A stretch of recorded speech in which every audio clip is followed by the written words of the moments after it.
Hoje nós vamos avançar com mais uma palavra do vocabulário do discípulo de Jesus nesse ano. Juntos na jornada com Jesus é o tema do ano da nossa comunidade. E nós vamos retornar para ler a segunda metade do trecho que nós já refletimos juntos na semana passada. Então, quero te convidar a abrir comigo em Gênesis capítulo 3. Gênesis capítulo 3. Na semana passada nós conversamos sobre a tentação e tentamos entender um pouco os meandros desse texto bíblico e de como ele se conecta com a nossa realidade. Hoje nós vamos abordar a queda propriamente dita. Então em Gênesis capítulo 3, versículo 7, nós lemos assim: Os olhos dos dois se abriram e perceberam que estavam nus. Então juntaram folhas de figueira para cobrir-se. Ouvindo o homem e sua mulher os passos do Senhor Deus que andava pelo jardim, quando soprava a brisa do dia, esconderam-se da presença do Senhor Deus entre as árvores do jardim. Mas o Senhor Deus chamou o homem perguntando: Onde você está? E ele respondeu: Ouvi teus passos no jardim e fiquei com medo porque estava nu, por isso me escondi. E Deus perguntou: Quem lhe disse que você estava nu? Você comeu do fruto da árvore da qual lhe proibi comer? Disse o homem: Foi a mulher que me deste por companheira que me deu do fruto da árvore, e eu comi. O Senhor Deus perguntou então à mulher: Que foi que você fez? Respondeu a mulher: A serpente me enganou, e eu comi. Alasdair MacIntyre é um dos filósofos vivos mais conhecidos do nosso tempo. Ele é escocês-americano e ele escreveu o livro mais importante de filosofia moral do século passado, chamado After Virtue, Depois da Virtude. Nesse livro tem um momento que o MacIntyre ele explica para nós o que é uma metanarrativa. Ele vai explicar contando uma história. Ele diz o seguinte: suponhamos que você um dia está num ponto de ônibus, bem tranquilo, ouvindo lá, num fone de ouvido, o podcast Gotas de Esperança, começando o seu dia ainda, super tranquilo. E aí então vem um cara, um desconhecido, bate no seu ombro e diz para você: o nome do pato selvagem é Strionychus, Strionychus, Strionychus. Você consegue entender a sentença. Ele está dizendo para você o nome científico do pato comum que aí está. Mas essa história em si mesma, ela quase não tem sentido. Seu primeiro reflexo seria perguntar: bom, qual é a história por trás dessa história? E então você começa a cogitar 4 hipóteses. Primeira hipótese: aquele sujeito tem uma doença psiquiátrica e está no meio de um surto. E o que ele veio dizer para você não tem nada com nada, faz parte de um surto. Ok, explicação número 1. Isso daria algum sentido àquele evento. A segunda explicação é: ele confundiu você com alguém, um colega de faculdade, que havia perguntado para ele no dia anterior na biblioteca: Nossa, você saberia me dizer qual é o nome científico do pato selvagem? Ele confundiu você com uma outra pessoa, ele veio e te deu a resposta. Opção número 3. Ele acabou de sair de uma sessão de terapia, ele é um cara introvertido e o terapeuta disse para ele: saia puxando conversa com pessoas na rua para você superar esse negócio. E ele pergunta assim: mas o que eu vou falar? Ele fala assim: fale qualquer coisa, fala o que vier na sua cabeça, né? Ou uma quarta opção: ele é um espião que roubou alguns dados do governo, considerando a ABIN, eu não julgo isso muito difícil de fazer. E então, ele veio para você achando que você é o contato dele, ele está usando uma frase que é um código. Qual é a ideia de MacIntyre com essa ilustração? Ele diz assim: nós precisamos de uma história por trás da história para dar sentido às coisas. Nós precisamos de uma grande história que explique a vida humana, a existência, porque nós estamos aqui, qual o sentido da vida. Do contrário, o que a vida vira? A vida vira crescer, nascer, crescer, ficar bobo, casar, ter filhos, E aí depois dos filhos pagar boleto, pagar boleto, pagar boleto, pagar boleto, pagar boleto, até o fim da vida. Então você morre, é enterrado e acabou, é isso. E todos nós viramos adubo, nós viramos fertilizante para outras coisas que estão por aí. Como seria quase que inimaginável abandonar a noção de que existe uma grande história do mundo e do universo que dá sentido à nossa história pessoal. Mas pense bem comigo.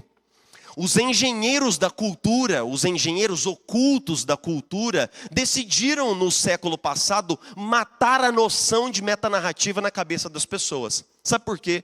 Porque eles sabem que todas as vezes que uma pessoa começa a fazer perguntas sobre o sentido da vida, sobre quem nós somos, por que nós estamos aqui e qual é o propósito de tudo isso, toda vez que alguém começa a fazer perguntas sobre a grande história, ele acaba fazendo perguntas sobre Deus.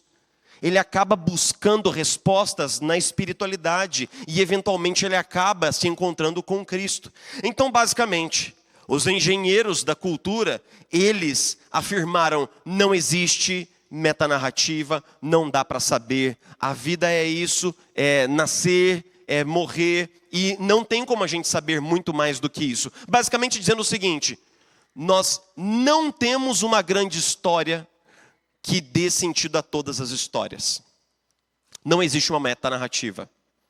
A grande ironia daqueles que pensam que não existe uma grande história é que, ao dizer não existe metanarrativa, eles acabaram de criar a sua própria metanarrativa. E quem não acredita em verdade absoluta e diz não existe verdade absoluta, acabou de criar a sua própria verdade absoluta. A grande questão é que o ser humano ele não consegue viver sem uma grande história. Todos nós estamos nos perguntando: qual é o sentido dos atos cotidianos de bondade, de autossacrifício que eu faço, se uma vez morto eu viro um saquinho de carbono e acabou para todos? O que seria a nossa vida e as nossas muitas escolhas individuais se nós não estivéssemos esperança de conhecer uma grande história? Então veja bem, quando eu converso com pessoas, e esse foi um fato que me chocou na pandemia eu tinha um cachorro e eu ia para a praça, e eu conversava com muitas pessoas na praça, de máscara, mas conversava. Eu descobri que a pandemia, que eu achava que causaria uma espécie de um despertamento espiritual nas pessoas, não causou. E que as pessoas com quem eu conversava, elas eram basicamente um tipo descolado de agnóstico. O agnóstico, ele é uma espécie de ateu prático. Ele não nega que Deus existe, mas ele diz: olha, se Deus existe ou não existe, isso não tem nenhuma relevância para a nossa vida aqui. Então vamos ganhar dinheiro, ter sucesso, construir uma boa carreira e viver, ser uma boa pessoa e ver no que dá. Mas fala assim, e a morte? E a vida após a morte? Fala assim, eu não quero pensar muito. Não pense muito sobre isso. Apenas viva e faça o seu melhor. A grande questão é que essa visão, ela não responde a todas as nossas inquietações existenciais. Ela não dá conta de suprir todas as demandas de respostas que nós temos.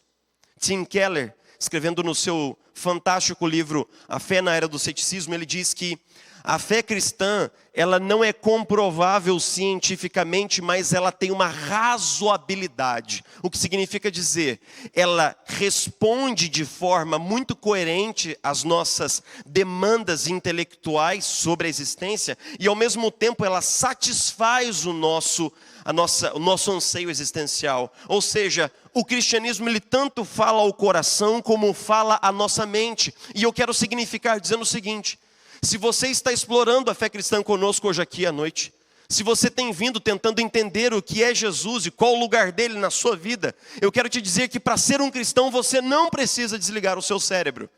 Você não precisa colocar o seu cérebro numa prateleira a fim de abraçar a fé cristã e a fim de se tornar um discípulo de Jesus. Porque existe uma razoabilidade na fé cristã.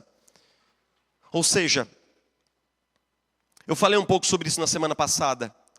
Quando nós, leitores modernos, abrimos Gênesis 3, nós podemos nos sentir imediatamente desconectados do texto, porque ele parece escrito em torno de um conceito de fábula, onde animais falam com seres humanos, onde nós temos a agência de uma cobra. Mas esse texto ele é escrito com um material simbólico profundo, e ele nos ajuda a decodificar a realidade como ela aí está.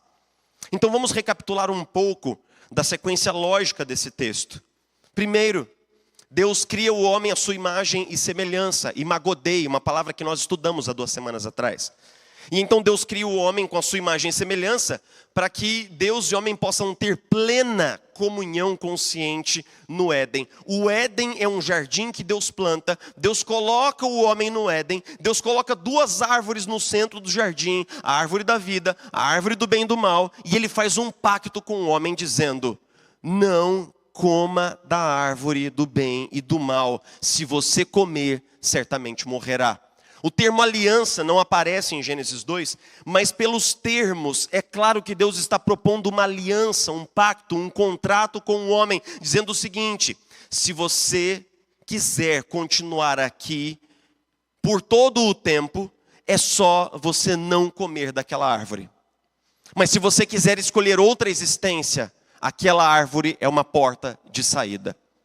E isso é muito importante, porque nos ajuda a entender que Deus celebrou então um pacto das obras, como diz a Confissão de Fé de Westminster.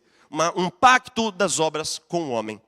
Então Deus cria a mulher, e Gênesis 2 termina assim: eles viviam nus, não sentiam vergonha. Quando o homem recebeu a mulher das mãos do Criador, ele disse: essa sim é osso dos meus ossos, é carne da minha carne.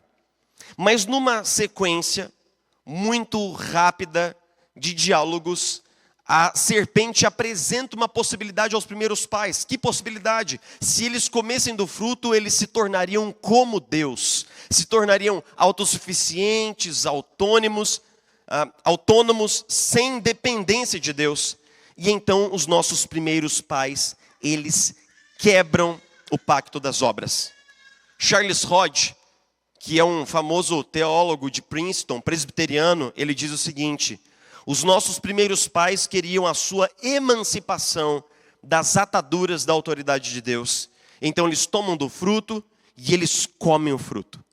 Mas o que acontece na sequência é muito aterrador, porque nós vamos descobrir que os efeitos anunciados pela serpente, eles se mostram todos negativos. Então, se você olhar bem no texto que nós lemos, o texto diz assim, capítulo 2, no final: eles viviam nus, eles não sentiam vergonha. No versículo 7, o texto diz que os olhos deles se abriram e eles passaram a ter vergonha um do outro. Eles haviam sido criados para essa intimidade, e não interprete nudez aqui apenas no sentido literal, mas no seu sentido simbólico mais profundo. Nós ficamos nus com aqueles que são mais íntimos e conhecem-nos sem nenhum tipo de máscara. Então, eles já não aguentam essa nudez, eles já não suportam essa intimidade, e eles colocam folhas para limitar o acesso de um ao outro. Mas quando Deus vem visitá-los no jardim, o que eles sentem agora com a proximidade da presença de Deus não é mais deleite, alegria. Eles sentem medo. E porque eles sentem medo ao ouvir a aproximação de Deus, eles se escondem.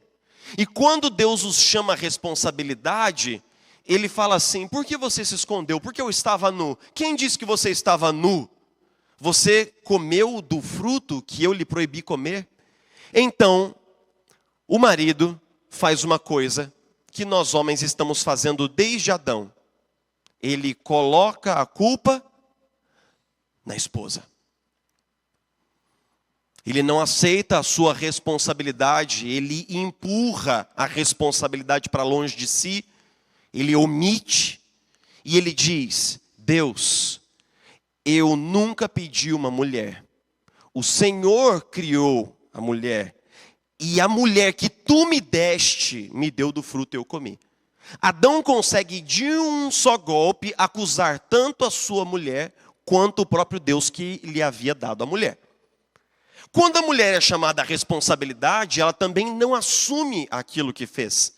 Ela responde: a serpente que tu criaste me enganou e eu comi. Os nossos primeiros pais tiveram a relação entre eles quebrada, tiveram a relação com Deus quebrada, e agora eles também são incapazes de se conectar com a sua própria responsabilidade, eles estão desconectados até mesmo de si próprios, e então o texto termina com uma série de maldições sendo lançadas sobre a serpente, sobre a mulher, sobre o homem, sobre a terra, e Deus anuncia à mulher: agora você experimentará muitas dores, dores de parto. E você pode entender essas dores como sendo muito ambíguas, porque a mulher tanto sofre ao dar à luz, quanto ela sofre no vínculo criado com essa criança, pela qual ela se preocupará pelo resto da vida. Isso vai esmagar o coração da mulher. O homem vai trabalhar numa realidade cuja terra agora foi manchada pelo pecado, e ele terá de colher o fruto com um duríssimo esforço do suor do seu rosto, e no final das contas Deus diz: e você voltará ao pó, porque você veio do pó, e você voltará ao pó, dizendo: daqui para frente vocês vão passar a experimentar a morte.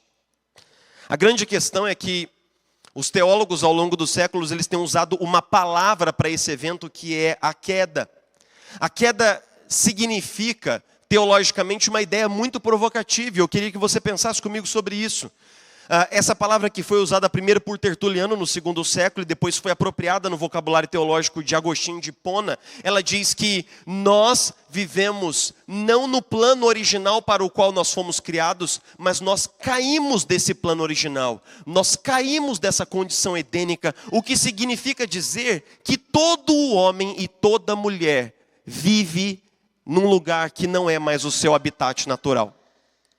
Nós já não vivemos no ambiente no qual nós fomos programados para existir, mas nós nascemos e crescemos numa realidade já caída.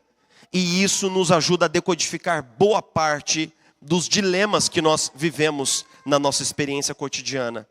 A primeira coisa que eu queria abordar aqui, no final dessa reflexão, é essa história, embora pareça muito distante de nós, ela nos ajuda a decodificar a nossa experiência de muitos dilemas cotidianos.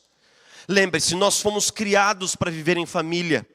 Nós fomos criados para experimentar alegria no casamento. O propósito original de Deus para o homem é a família. Mas qual é o lugar que pode se tornar mais ameaçador, mais perigoso, mais tóxico para um indivíduo?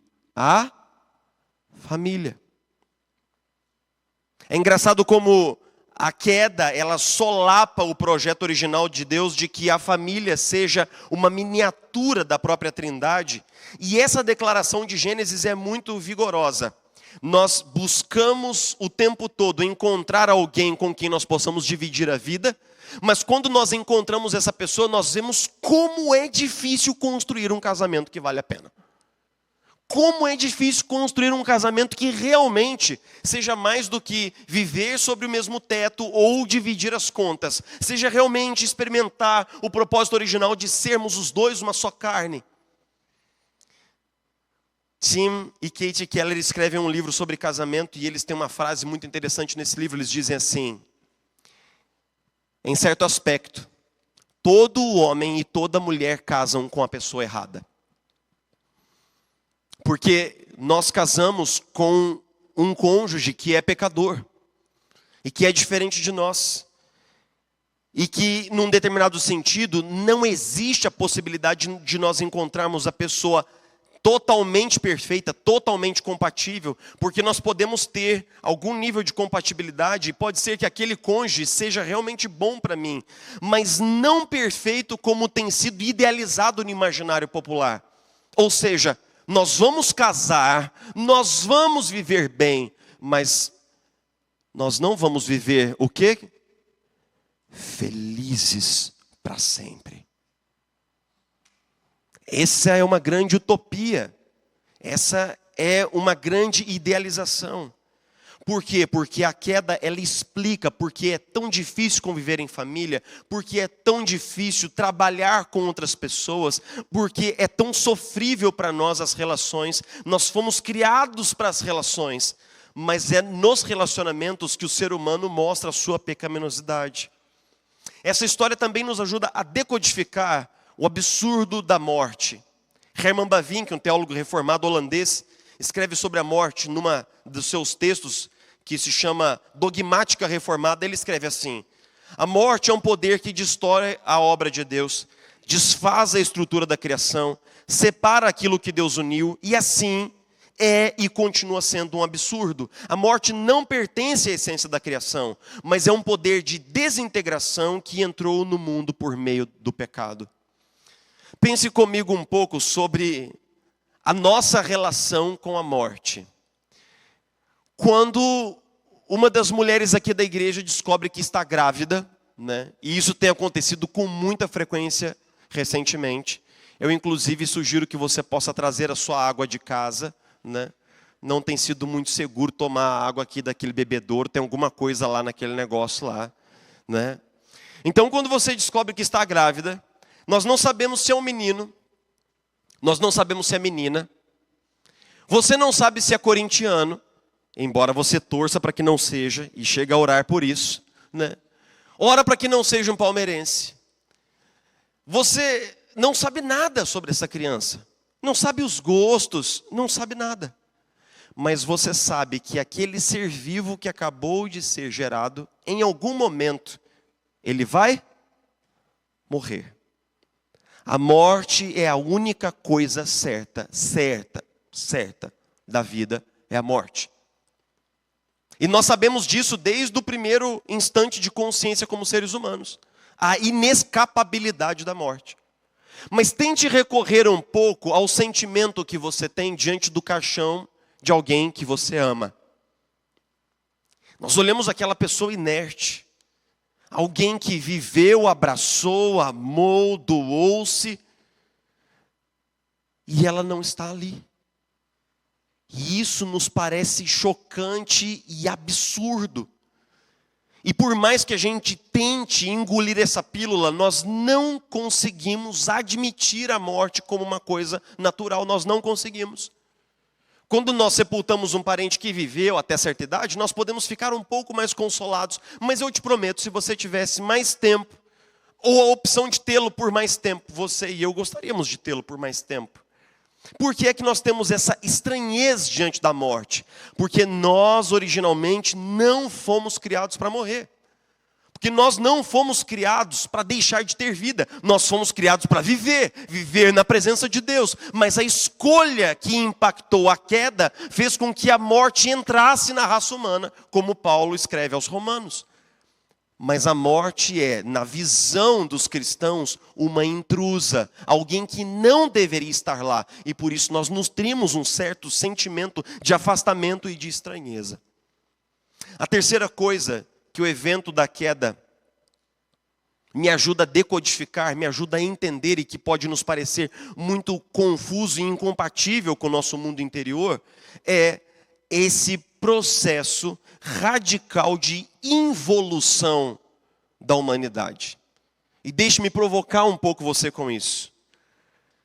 Basicamente, nós vivemos hoje sobre uma narrativa evolutiva. É isso que é ensinado na escola como se fosse a verdade mais cabal, científica, a coisa mais líquida e certa do mundo.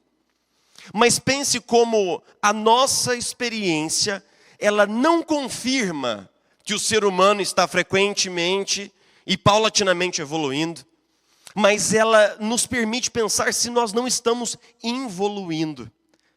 C.S. Lewis, no seu clássico O Problema do Sofrimento, ele diz o seguinte: se nós olharmos para o mundo, é evidente que grande parte do sofrimento humano é causado pelos próprios seres humanos.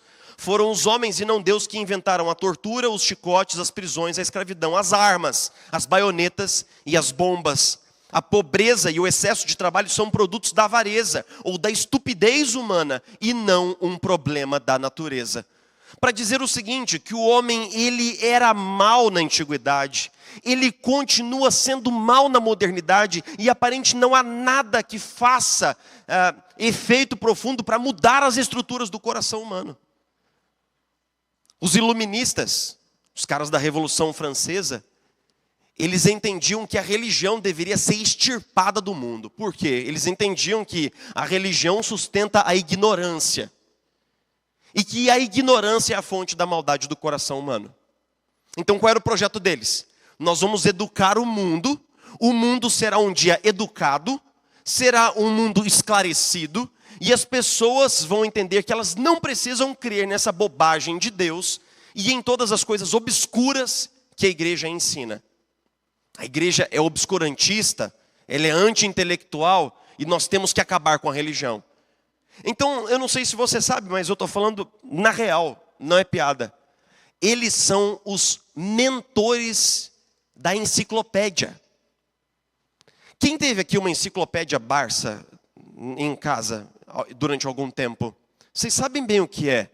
Deixa eu explicar para aqueles que não levantaram a mão o que é uma enciclopédia. Uma enciclopédia é o trisavô do Google, onde ele sabe algumas coisas, não sabe tanto quanto o Google, e ao invés de você simplesmente digitar numa barra, você tem que abrir e procurar lá o que você quer saber. É um pouco mais complicado. Muitos pais que compraram aquilo, né, parcelado nas Casas Bahia 24 vezes, não tinha um vendedor que passava, falava, olha, a gente vai parcelar para você, né? Você vai terminar de pagar o seu apartamento antes do que a Barça, inclusive, mas não tem problema, né? E as crianças passavam a usar os livros para atividades muito edificantes, como baterem-se, né? Fazer escadinha para subir em outras coisas dentro de casa. Pense bem. Se a enciclopédia Barça alcançou o seu objetivo. Nós vivemos num mundo de informação e de tecnologia. Qualquer pessoa pode aprender qualquer coisa a qualquer hora, mas isso não mudou a maldade do coração do homem. Nós vivemos num mundo escolarizado, nós vivemos num mundo de pós-doutores, e ainda assim o ser humano continua demonstrando a sua maldade de forma abundante. E se você pensa que não, então me responda, quando alguém te fecha no trânsito, é mais fácil amaldiçoar essa pessoa ou ser paciente com ela? Quando alguém te magoa, é mais fácil você guardar rancor e almejar a vingança ou perdoar de coração totalmente livre? Quando você é pego numa situação desfavorável, é mais fácil mentir ou dizer a verdade? E quando você está errado, é mais fácil ser humilde ou tentar se justificar e colocar a culpa em outra pessoa? Pense um pouco sobre essas perguntas. E se elas não revelam que a estrutura do nosso coração, ela continua a mesma. Mas, em uma determinada perspectiva, ela é cada vez pior. A queda não é um evento isolado. Mas esse homem que caiu da sua bondade original, ele continua despencando numa queda livre. E é por isso que Jesus e os apóstolos dizem que os homens que viveriam no fim dos tempos, eles seriam uma geração de homens pior do que qualquer outra que pisou sobre a face da terra. Paulo, escrevendo sobre isso, ele diz: nos últimos dias sobrevirão tempos terríveis. Os homens serão egoístas, avarentos, presunçosos, arrogantes, blasfemos, desobedientes aos pais, ingratos, ímpios, sem amor pela família, irreconciliáveis, caluniadores, sem domínio próprio, cruéis, inimigos do bem, traidores, precipitados, soberbos, mais amantes dos prazeres do que amigos de Deus. Paulo está dizendo: a queda ainda não terminou o seu curso, nós continuamos caindo. E quanto mais nós caímos, mais para longe de Deus nós vamos. E Jesus mesmo disse: devido ao aumento da maldade nos últimos tempos, o amor de muitos se esfriará. Veja se nós não estamos diante de um quadro tão semelhante ou parecido com isso daqui. Assista o noticiário um dia. Isso é uma coisa que eu não faço, para ser bem franco. Eu sou uma pessoa, num certo sentido, absolutamente desinformada. Porque eu descobri que não é muito nutritivo estar par e passo com as últimas notícias. Pense comigo, assista o noticiário e se pergunta: será que isso não diz que nós estamos realmente em queda livre? E por fim, esse texto e essa história me ajudam a decodificar essa metanarrativa, essa grande história do homem que foi criado para estar com Deus e que caiu dessa condição. Essa grande história me ajuda a decodificar o nosso anseio e o nosso vazio. Antes de servir vocês, eu servi 2 outras igrejas. E a última igreja que eu servi era na cidade de Niterói. Eu era pastor de uma igreja humilde de bairro. E eu tinha muitas ovelhas que moravam no morro, em vielas e em becos. Algumas vezes eu subi o morro para visitar essas pessoas. Eu subi, por exemplo, um morro bastante perigoso lá em Niterói, que é o Morro do Estado. E eu perguntei para o meu pastor titular: eu posso subir o morro? Ele disse: eu queria visitar tal família. Ele falou: você pode subir. Eu falei assim: não vão fazer nada ruim comigo lá? Ele falou assim: não, eles sabem quem você é. Sabem o nome da sua mãe. Sabem de onde você veio. Provavelmente sabem o que você tem na conta agora. Sabem mais da sua vida do que você. Só faz o seguinte: coloca um chinelo, uma bermuda e uma camisa do Flamengo e vai. Eu falei: o chinelo ok, a bermuda dá para levar, mas a camisa do Flamengo aí já é um pouco demais, né? Mas eu também não subi com a camisa do São Paulo, que isso ia despertar animosidade, né, desnecessária. Subi o morro. Uma pobreza que eu nunca vi na minha vida. Um teto de zimbro assim, a 50 milhões de graus Celsius no Rio de Janeiro, a um palmo da cabeça. As paredes da casa feitas com divisórias de placas de concreto. Fios para todo lado. E aí eu vim ser pastor no Aquários. E eu entro em apartamentos, conheço pessoas que são muito ricas e que são muito bem-sucedidas. E elas têm tudo o que elas deveriam ter para ser felizes. Elas moram num lugar com IDH praticamente de Estados Unidos da América. Viajam para fora do Brasil algumas vezes ao ano. Trocam de carro com frequência, têm dinheiro, têm contatos. E elas acordam nesse lugar numa segunda-feira e elas têm tudo o que a cultura lhes disse que elas deveriam ter para ser realmente felizes e para se sentirem definitivamente completas. E a cultura lhes disse: quando você chegar lá no topo, você vai se sentir a melhor pessoa do mundo.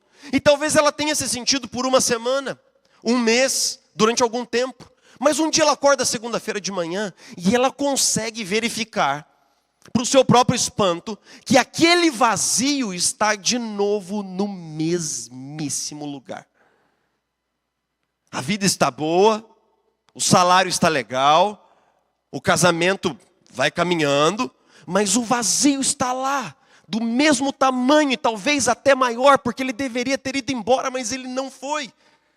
E elas fazem uma pergunta: o que deu errado? E o que eu faço agora para resolver isso daqui? E a cultura diz: consuma mais, compre mais, viaje mais, faça uma cirurgia, faça alguma outra coisa, gaste o seu dinheiro, vá para uma casa maior, tenha mais status. E então ela ingressa cada vez mais fundo num beco que é absolutamente sem saída. C.S. Lewis foi ateu durante boa parte da sua vida adulta. E ele também viveu esse dilema de ver, paralelamente à medida em que o seu projeto de ser professor em Oxford ia se cumprindo, o vazio da sua alma ia aumentando.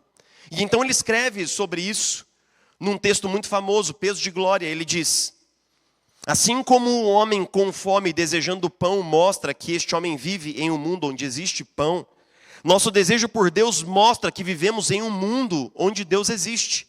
Muito seria de me admirar que um homem vivesse num universo onde não exista nenhuma mulher e se visse apaixonado por alguma. Assim, se podemos suspirar por Deus, é de se esperar que esse Deus exista e que o encontremos. C.S. Lewis, ele decodifica esse vazio existencial como sendo um vazio de Deus. E isso confere com as nossas últimas reflexões, porque quando nós pensamos sobre a Imago Dei, nós sabemos que o homem foi criado por Deus, mas foi criado também para estar com Deus. E que esse buraco interior do homem, que tem o tamanho de Deus, não pode ser suprido por nada. E não será resolvido por nenhum outro expediente. Mas ele só pode ser resolvido quando nós temos um encontro real com Deus por meio de Jesus Cristo. Esse encontro que os nossos primeiros pais evitaram. É muito pungente quando você lê esse texto e você se imagina um pouco no lugar de Deus. Quando Deus vem ao jardim, e obviamente Deus já sabe o que havia ocorrido, ele caminha pelo jardim, e à medida em que ele caminha a passos lentos naquele jardim, os primeiros pais se escondem atrás de um arbusto, e então Deus grita: aonde você está? Você acha que Deus não sabia onde os nossos pais estavam? Você acha que dá para brincar de pique-esconde com Deus? Deus sabia onde os nossos primeiros pais estavam. Essa expressão, na verdade, é uma expressão de lamento. Como se Deus dissesse: por que vocês precisavam fazer isso? A última coisa que Gênesis 3 revela é uma imagem que se repete muitas vezes ao longo da Bíblia. A imagem de um Deus que foi rejeitado por aqueles que havia criado. Não apenas Deus é rejeitado na criação, mas quando Ele escolhe Israel para ser o seu povo, Ele vai dizer muitas vezes por meio dos profetas que o seu povo, que Ele mesmo levantou, a nação de Israel, o havia rejeitado. E quando Ele envia o Messias, para que o Messias possa colocar as coisas em ordem, o texto de João diz assim: porque Jesus veio para os que eram seus, mas os seus não o receberam. A ideia e a visão de um Deus rejeitado é uma ideia muito comum na Bíblia, e ela nos leva a refletir o seguinte: geralmente quando nós seres humanos, nós somos rejeitados por alguém, o nosso mecanismo reflexo é rejeitar essa pessoa também. E ainda bem que Deus não fez assim. Porque Deus foi rejeitado, mas Ele não rejeitou, muito pelo contrário. Ele enviou Jesus para morrer em nosso lugar numa missão que significava basicamente ser rejeitado e morto pelo seu próprio povo. Para que por meio da morte de Jesus, você e eu pudéssemos ter esperança de que os efeitos da queda um dia serão desfeitos. Eu só queria ter uma palavra com você que está nos visitando nessa última semana, ou acompanhando a reflexão online, e que tem nos visitado procurando entender um pouco mais sobre o cristianismo. E se você tem dúvidas, eu quero dizer, nós queremos conversar sobre isso. Esse daqui é um espaço amigável para nós conversarmos sobre as dúvidas que muitas vezes podem nos alcançar à medida em que nós avançamos em direção à fé. Mas eu queria te provocar a dizer o seguinte: não existe nenhuma outra história entre todas as religiões que explique e decodifique tão bem as nossas angústias cotidianas como a Sagrada Escritura. A Bíblia é a grande história que dá sentido à nossa história. E talvez a sua história lhe pareça um pouco enigmática, mas se você entender a sua história dentro do pano de fundo da grande história, talvez você vai descobrir uma mensagem maravilhosa. Que você é mais pecador do que você jamais ousaria admitir em toda a sua vida. E que você é mais amado e mais amada em Cristo do que você jamais pensaria em toda a sua vida. Senhor, nós estamos aqui pedindo Tua graça e pedindo o Teu favor à medida em que nós procuramos compreender a nossa própria história dentro da grande história. E como o Senhor está redimindo homens e mulheres ao longo dos séculos, à medida em que eles encontram a si mesmos na narrativa da Escritura. Nós queremos descobrir, Senhor, que a Bíblia não está contando a história dos nossos primeiros pais apenas. Ela está contando a nossa história. Está dizendo de onde viemos. Está nos narrando quem somos, onde estamos agora existencialmente falando e o que há no porvir. Não apenas porque a Bíblia diz muito vigorosamente que nós caímos de um estado original, mas também porque ela nos ensina a ter esperança de que todas as coisas serão consertadas um dia. E que, Senhor, haverá um dia, ou uma noite, nós não sabemos, em que, como uma alvorada, Senhor, estendendo os seus grandes braços sobre nós, a tua glória se anunciará nos céus. Nós ouviremos, Senhor, a trombeta do arcanjo, e nós veremos, Senhor, rostos conhecidos que já dormiram no Senhor, vindo contigo, debaixo do poder da tua destra fiel. E naquele dia o Senhor enxugará toda a lágrima. Naquele dia a morte será despojada do seu poder e retirada do seu aguilhão.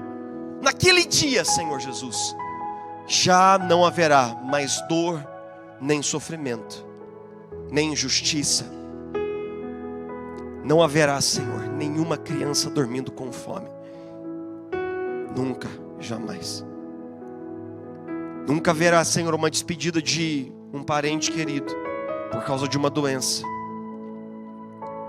Nunca mais haverá de novo uma lágrima percorrendo o rosto dos teus servos. Obrigado, Senhor, porque a última palavra da Bíblia para nós não é queda, mas é esperança. Esperança de que o conhecimento do Senhor um dia há de encher a terra como as águas cobrem o mar. Que nós veremos o Senhor face a face, já sem medo, sem vergonha, sem culpa, sem neura. Estaremos na sua presença. Nós seremos o seu povo, o Senhor será o nosso Deus. E nós viveremos naquela santíssima cidade que desce do céu, a saber, a nova Jerusalém. Comeremos na tua presença. O Senhor mesmo há de servir o nosso cálice. Nós haveremos de experimentar da tua bondade para sempre, e para sempre, e para sempre, e para sempre. Nos consola, Senhor. Se nós estamos longe de casa agora, nos lembra que por causa de Jesus e do que Ele fez, nós estamos agora de novo a caminho de casa. A caminho de casa, a caminho de casa, a caminho de casa. Nós estamos a caminho de casa. Obrigado, Senhor. Que nós possamos sair daqui mais uma vez confrontados, consolados e fortalecidos. Essa é a nossa oração que nós fazemos em nome de Jesus. Amém.